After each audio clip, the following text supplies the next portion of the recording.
Big day. Extreme honor. I love what the NBA does. They've created this day, this special day, and it makes us all aware, players aware, staff aware, and you know the general public. So it's become a special day in the NBA. You know, it's tradition in my household. You watch what do? You watch games on MLK Day, and you think about Martin Luther King and the important part he played in our history. So special day in the NBA, and special day in America. Rivalry game, third meeting of the season. What type of challenge do these Knicks present? A huge challenge for us, obviously. Like they've beat us pretty good twice. Just call it what it is.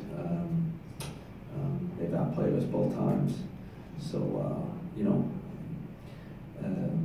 it's a good challenge for our guys here at home. Like you said, MLK Day. See if we can give a better performance than we have the first two games against them. Coach, how much did you work with Tim Hardaway Jr. when he was in Atlanta? Just like any player. We did have specific guys. He wasn't.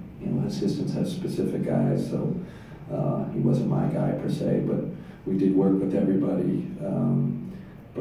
I've told the Tim Hardaway story many times, just how quote unquote we held him accountable, and Coach Budenholzer did a great job of waking him up to, you better get in shape and you better defend, or you're not gonna survive here.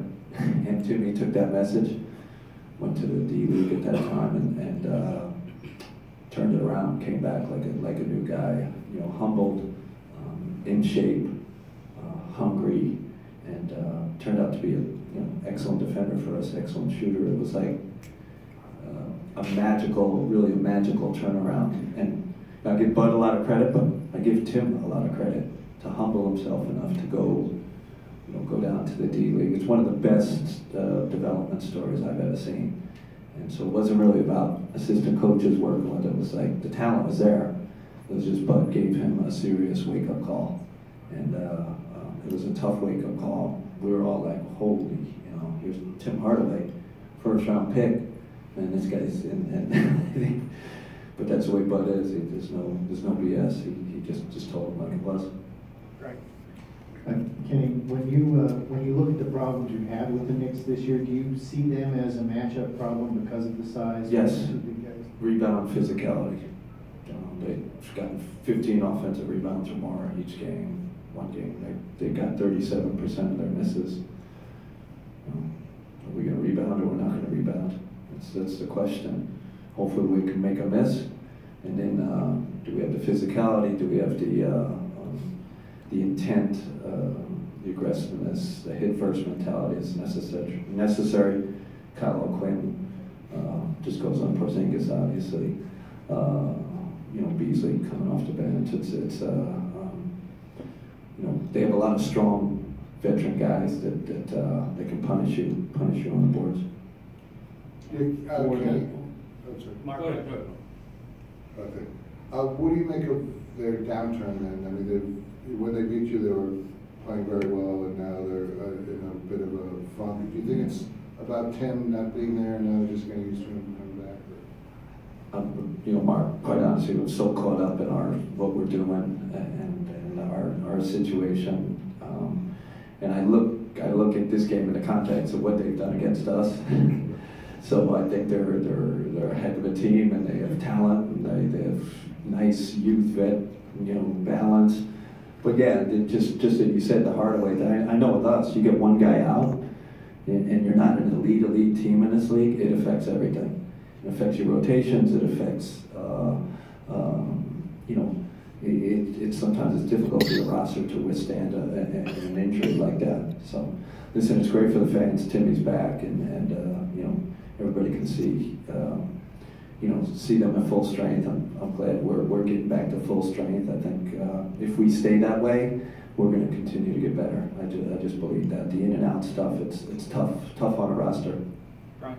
Considering what the Knicks have done inside against you, how is Kyler? Is he available, and who gets to start? He's available. He'll start tonight. And then you mentioned getting closer to getting back to full strength.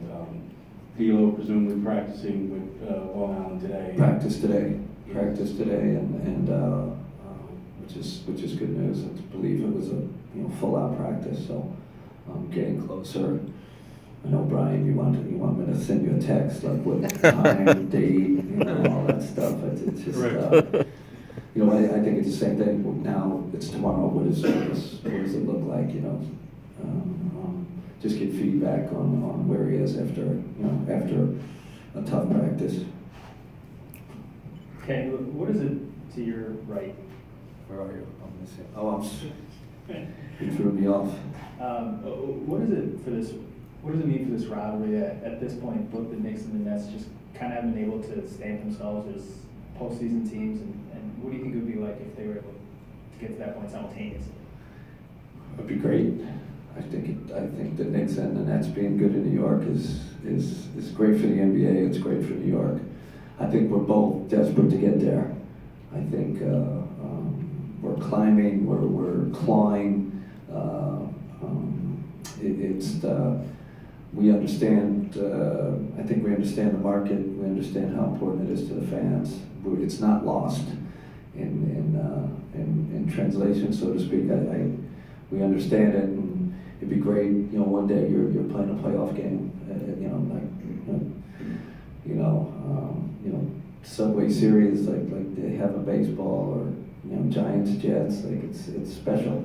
So I hope we can. I really wish I'm a real New York fan. Like both teams being good would be great for the city, great for the NBA. Right. I'd just like to follow up on Brian's question a little bit. Practicing today, is that because this will be 3 games in 4 days and you might not practice tomorrow? And if you get a practice, say the day after the Spurs game before Miami? Yeah, we'll see. I mean, we evaluate whether depending on how hard the game is, what our schedule is like. There is a scheduled practice, but I'll be honest with you, a lot of times the day after game, it's a recovery session. But like I've told you, we can use our roster, we can use our coaches, we can use our G League to create a game and similar simulation of game situations. So it's not ideal. It's not like a training camp practice where you got everybody in and you got a 2-hour practice. But do you need to see him with the guys he's going to be playing with at least once before he gets on? Yeah, I'd definitely like to see that. But I also trust our staff. Like the feedback I got today, and to me it's yes, I'd like to see him in some simulated game action, but it's also when that performance team comes in my office and and the coaches. I think it's like everything we do, it's a collaborative effort, and when we all come together and say, hey man, this is the day, then we'll go for it. And obviously D'Angelo, right? Like that's an important part of it. Hey man, I'm ready to go, and then we all sit in a room and decide what that looks like from the start. Last one, Grady. Coach, I know it's important every game, but considering the rivalry game, the energy expected in the building, how important is a good start for your guys tonight? Well, as you know, that's been an Achilles heel for us, and it hurt us in the Washington game. I feel like we get off to a good start, and that's a different game. And I loved how we came back. I love how we competed. But we got in such a big hole in that game, and we've had that problem. We've addressed that problem. So I think our antennas are up. I think it'll be huge to get off to a good start today. Thanks, guys. Thanks, everybody.